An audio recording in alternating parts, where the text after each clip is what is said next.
Assalamu alaikum and welcome to Ramadan Storytime with Sister Marsha. I'm so glad that you can join me today. We are in the month of Ramadan, so it is exciting to read these stories to you and to have you connect with what we are experiencing in this month in the revelation of the Quran.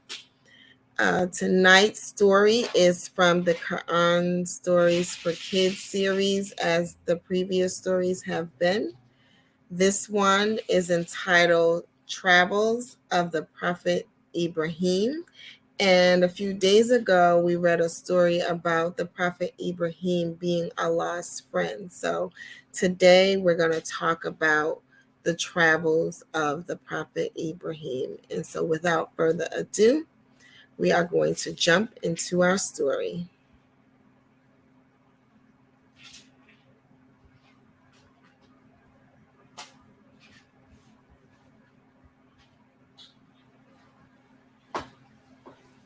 Quran Stories for Kids.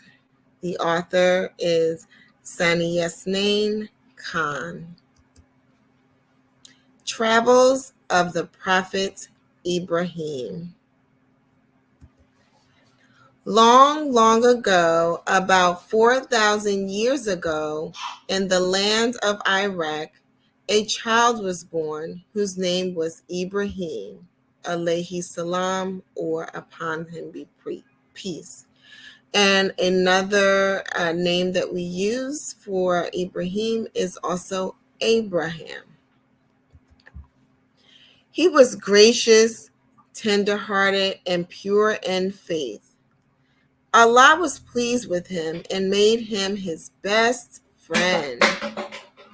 When Ibrahim grew up, he became a great prophet and preached the truth in Allah's message in his country.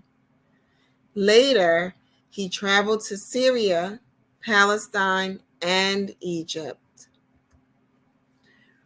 When a beautiful son was born to his wife, Hajar, or Hagar, Ibrahim was ordered by Allah to travel toward what we now know as Mecca, along with his wife and the little child whose name was Ishmael or Ishmael.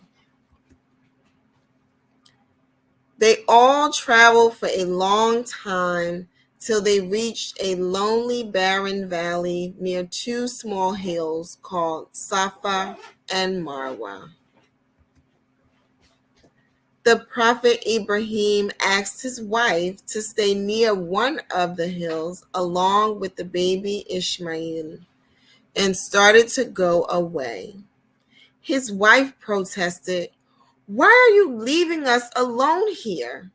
Are you leaving us here to die?"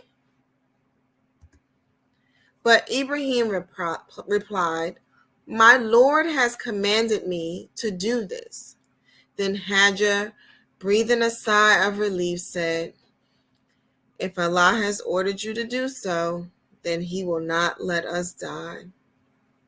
After a while, little Ishmael began to cry because he was thirsty, but there was not a single drop of water to drink. And here we can see the desert that they were in. Hajar ran helplessly from one hill to another, but there was no water, nor was there any human being nearby to give her any. As the baby was crying desperately with thirst and the mother was running from one hill to another, Allah caused a miracle to take place. A spring gushed forth beneath the feet of Ishmael, alayhi salam. When Hajar saw this from a distance, she shouted, "Zamzam," the sound made by gushing water in the Babylonian language. Hajar came running and gave some fresh spring water to the thirsty child to drink, and so his life was saved. This spring became famous later on and was called by the name of Zamzam. Ishmael and his mother began to live in the valley, and because of the Zamzam spring, more people gradually came to settle there, slowly building up a small town which was later called Mecca.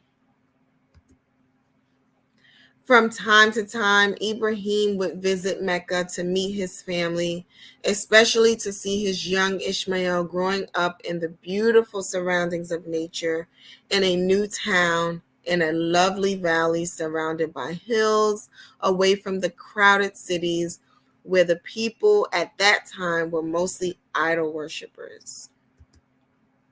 And there we see a picture of the town of Mecca.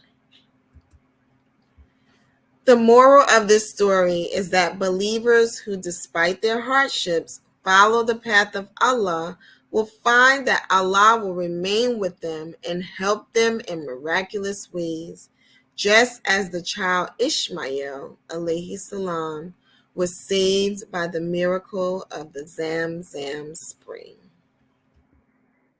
And this is our story for this evening. I thank you so much for joining me. I hope that you enjoyed tonight's story. I hope that you are inspired and know that if you are faced with difficulty, that Allah will make a way for you. I look forward to reading tomorrow's story to you. Again, Assalamu alaikum and Ramadan Mubarak. Have a great evening. Till next time.